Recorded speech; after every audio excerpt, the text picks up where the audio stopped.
यूं तो पहाड़ों में ऐसे कई विकास कार्य हैं जिनका शिलान्यास तो हुआ, लेकिन वो कार्य नेताओं की आपसी खींचातानी के बाद सालों तक हुआ ही नहीं और शिलान्यास के पत्थर तक गायब हो गए।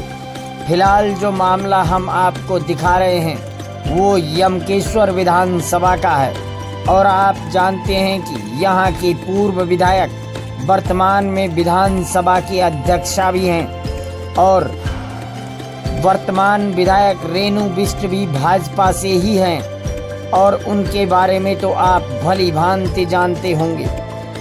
यहाँ पर सरकार द्वारा बैरागढ़ से कुमारथा के लिए प्रथम स्टेज सड़क मंजूर की गई थी, जिसके लिए पीडब्ल्यूडी द्वारा टेंडर तक निकाले गए थे और उस समय की विधायक ऋतु भूषण खंडूरी द्वारा इस सड़क का शिलान्यास भी कर दिया गया था, लेकिन ये सड़क आज तक नहीं बनी। कारण है कि विधायक बदल गई और विधायक रेणु बिष्ट ने बदलते ही उक्त सड़क को कैंसिल करवा दिया और इसी क्षेत्र में इसी सड़क के दूसरे फेज पर कार्य करवाना शुरू कर दिया, जिसके लिए ग्रामीणों व वन विभाग से भी कोई अनुमति नहीं ली गई। 94 लाख रुपए जो बैरागढ़ से कुमारथा 3 किलोमीटर के लिए स्वीकृत हुए थे, वह पैसा प्रथम चरण से कैंसिल करवाकर उसी पैसे को द्वितीय चरण के लिए विभाग को धोखे में रखकर स्वीकृत करवा दिया गया। सवाल, जब प्रथम चरण का काम हुआ ही नहीं तो द्वितीय चरण का कार्य कैसे शुरू हो गया?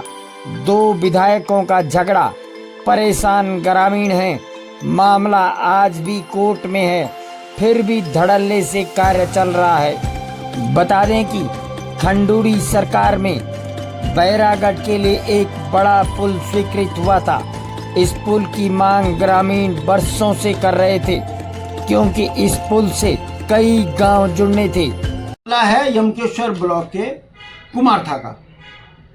ये कैसा दुर्भाग्य हो गया है यमकेश्वर का।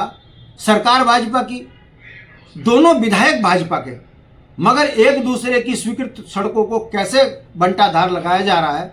अगर इसकी बानगी को आपने देखना है तो आप जाकर देखिए कुमारथा बैरागढ़ रोड में। प्रथम चरण में बैरागढ़ से कुमारथा के लिए 94 लाख स्वीकृत हुए। ऋतु खंडूरी पूर्व विधायक द्वारा उसमें उद्घाटन किया गया। पीडब्ल्यूडी द्वारा टेंडर भी किए गए। चुनाव आए, विधायक बदली, उसी पार्टी की विधायक रेणु बिष्ट जी जब जीत कर आई तो उन्होंने पहला काम ये किया कि उन्होंने बैरागढ़ से कुमारथा के लिए जो प्रथम चरण में 94 लाख स्वीकृत हुए थे उसे कैंसिल कराया।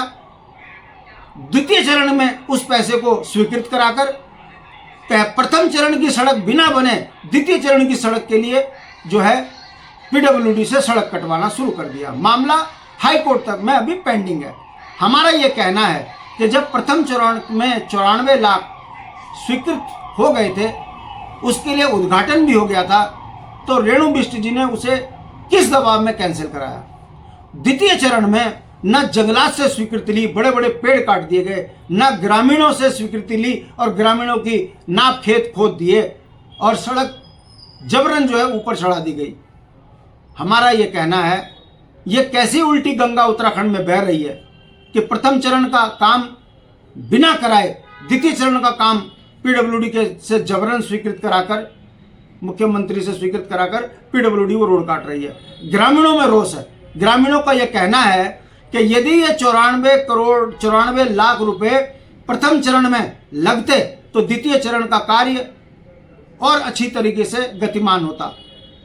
वहां पर मैं आपको बता दूं, 14 करोड़ का पुल खंडूरी जी ने बैरागढ़ में स्वीकृत कराया और उस पुल का जो गाटर पुल है, उस पुल का 20-25 गांव को जोड़ने के लिए वो पुल बनाया गया, मगर आज वो पुल केवल एक बैरागढ़ गांव के लिए बनकर रह गया है। ये भारतीय जनता पार्टी का असली चेहरा है।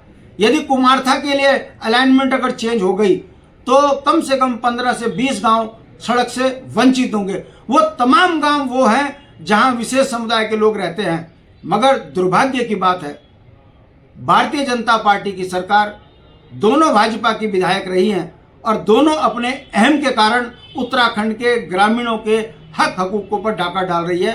हमारा आपके माध्यम से कहना है इसकी जांच होनी चाहिए और जो दोषी है उन पर कार्रवाई हो। अगर कार्रवाई हो गई तो वर्तमान विधायक घेरे में आएंगी कि जिन्होंने बिना वन के स्वीकृति के जबरन सड़क कटवा दी और प्रथम चरण का काम बाधित कर दिया है।